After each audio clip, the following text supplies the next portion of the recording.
frase. Ve'emin ba'Adonai vayachzebea lo tzedaká. Y creyó en Dios y le fue contado por justicia. En esta frase el verbo amán, creer, sostener, precede al verbo hasá, considerar, tener en cuenta. De manera que el segundo es consecuencia del primero. Además, una cosa curiosa y que a mí me encanta es que la forma del verbo amán está en perfecto, describiendo una acción terminada, completa, y la de hasav en imperfecto, describiendo una acción continua. Pero este aspecto temporal de ambos verbos ha sido invertido por la conjunción vav que llevan prefijada. De manera que amán está describiendo una acción continua y hasav una terminada. Por lo que la traducción literal de la frase sería más bien y estuvo o estaba creyendo o confiando en Adonai y ello fue considerado para él tzedaká. Hablaré de las formas verbales invertidas en otro vídeo, cuando hablemos del Shema, más adelante en esta cuaresma. La palabra tzedaká significa rectitud, justicia, también caridad, en cierta manera limosna, siempre que la entendamos bíblicamente, como dinero que damos por amor a Dios, y no esos centimillos que solemos usar para tranquilizar nuestra conciencia. La tzedaká se refiere a una acción sincera, hecha sin doblez de intención, por amor a Dios y a su voluntad. Ahora bien, ¿quién es el sujeto de vayachzebeha, que traducimos por y ello fue considerado? El hebreo no lo detalla. El griego parece dar a entender que es Dios quien considera lo que ha hecho Abraham. Pero, ¿y si se trata del propio Abraham?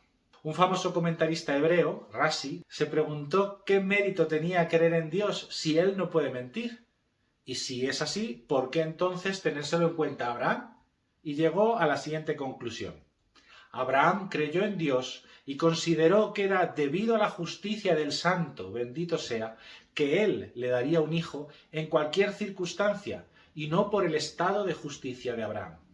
Así que de ahora en adelante no tendría que temer que el pecado pudiera impedir el cumplimiento de la promesa. Esto es importantísimo para entender la fe que Abraham depositó en Dios y que luego le valió de justificación. Abraham creyó en Dios de tal forma que apartó de sí mismo cualquier creencia y posibilidad de que su propia realidad o limitación humana fuera capaz de impedir que Dios llevara a cabo la promesa de darle un hijo y una tierra. Esta es la fe de Abraham, la fe de quien no se mira a sí mismo ni considera que depende de sus propios méritos que Dios cumpla las promesas que le ha hecho. San Pablo utilizará siglos después esta misma frase para hablar de la justificación definitiva que Cristo nos alcanzó, enseñando que no por ley, sino por la justicia de la fe, recibieron Abraham y su descendencia la promesa de que iba a ser heredero del mundo. La justificación se produce al aceptar y custodiar el hecho y la verdad de que el perdón de los pecados que nos consiguió Jesús y la promesa de su Espíritu Santo habitando en nosotros no depende de nuestros méritos u obras, sino de su sincero querer. Que no somos dignos de la redención ni del Espíritu Santo, ni lo seremos jamás. Son un regalo gratuito. Todo es gracia. Así lo vemos en el pacto que Dios hace momentos después con Abraham.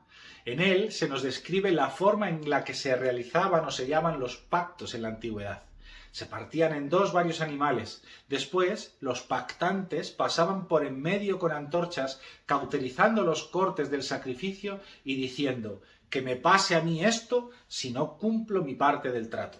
Sin embargo, Dios no deja que Abraham pase por medio de las ofrendas. Hace que se duerma y pasa solo él, consumiendo la ofrenda para que a Abraham ni siquiera se le pase por la cabeza intentarlo después. Solo Dios se compromete contigo a llevar adelante su promesa.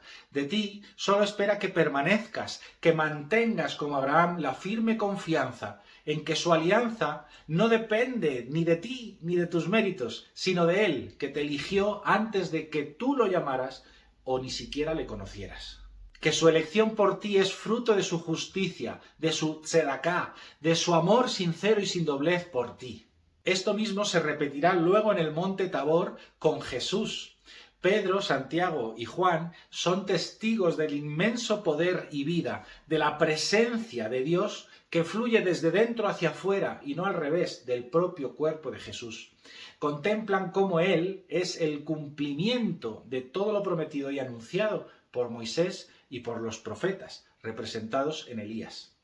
Que Él, Jesús, ha venido a realizar en y por nosotros lo que en y por Adán ninguno de nosotros pudimos ni podemos completar jamás.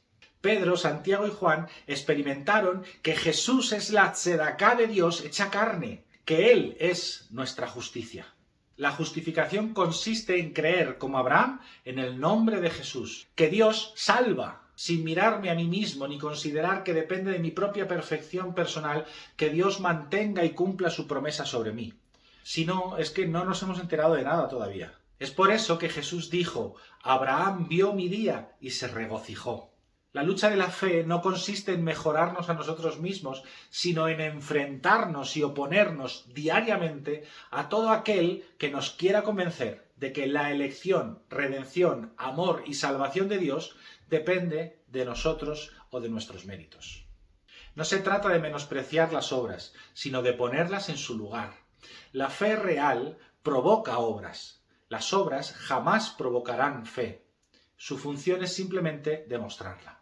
La justificación viene por la fe, y ésta se comprueba por las obras que brotan de ella, de las cuales la más pura es la de apoyar nuestra confianza, como Abraham, en la fidelidad de Dios y en la sinceridad de su palabra y promesa, en lugar de hacerlo en ninguna virtud personal nuestra.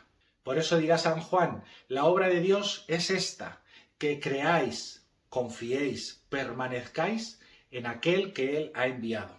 Y luego dirá más adelante: este es su mandamiento, que creamos en el nombre de su Hijo, Jesucristo, y que nos amemos unos a otros tal como Él nos mandó. Cuando nos miramos a nosotros mismos, dejamos de intentarlo, dejamos de actuar. El ser humano arrastra la experiencia traumática del fracaso dentro de sí mismo. El pecado original no solo fue un pecado, sino también un fracaso terrible que hirió nuestra naturaleza humana. Por eso el ser humano no hace ni empieza nada si ya desde el principio considera que va a fracasar. Puede autoengañarse, engreírse o envalentonarse, apoyarse incluso en las mentiras de que es capaz de conseguirlo por sí mismo, pelagianismo, o con la ayuda de Dios, semipelagianismo. Pero con cada caída, el miedo al fracaso será cada vez mayor y finalmente abandonará. Y muchos perderán la fe debido a esa disonancia cognitiva que nos produce creer una cosa y hacer otra. El hombre reduce la tensión de esta disonancia, eligiendo siempre lo fácil, dejar de creer en nada que no esté de acuerdo con mis obras, con mi actuar. Jamás vencerás si consideras que vas a fracasar. Tampoco si te engañas a ti mismo creyendo que puedes o que algún día lo conseguirás. Nuestra lucha está en seguir mirando a Dios cuando todo y todos nos dicen que nos miremos a nosotros mismos y que hagamos algo. Era imposible para Abraham tener un hijo con Sara. Cuando miramos a Dios Padre, fijos los ojos en el amor que Él nos tiene en Jesús, somos como ese niño pequeño que está aprendiendo a andar, que mira a su Padre y camina hacia Él sin pensar en cómo tiene que dar los pasos, ni en sus propios pies, ni en el terreno que pisa, ni en los obstáculos que hay por medio. Sabe que su Padre está ahí y que le cogerá si tropieza. El cristiano de verdad, el que tiene fe, sabe que si cae mientras camina hacia el Padre, Él está ahí para recogerle y en vez de enfadarse por el intento fallido, sentirá orgullo de ver cómo su hijo lo intenta y progresa cada día más.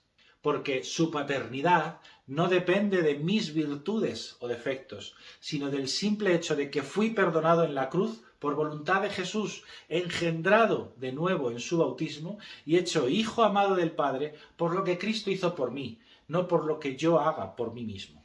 Jesús se transfigura en medio de la Cuaresma para mostrarnos que todo el poder, que toda la luz, que toda la vida, que toda la Torá y que todos los profetas, que la Shejiná de Dios, la presencia de Dios está dentro de Él, no en nosotros, y que toda la creación está esperando su victoria. El cristiano lo espera todo de Cristo, sin esperar nada de sí mismo, ni exigírselo a los demás. Si en mitad de esta cuaresma ya te estabas sintiendo tentado a mirarte a ti mismo para ver lo bien o mal que lo estás haciendo, hoy la Iglesia viene en tu ayuda, invitándote a mirar de nuevo a Jesús y no a mirarte a ti mismo, para observar cómo Él sigue combatiendo por ti y volver a creer y esperar en su victoria definitiva, sin temerte a ti mismo ni a tu propia debilidad.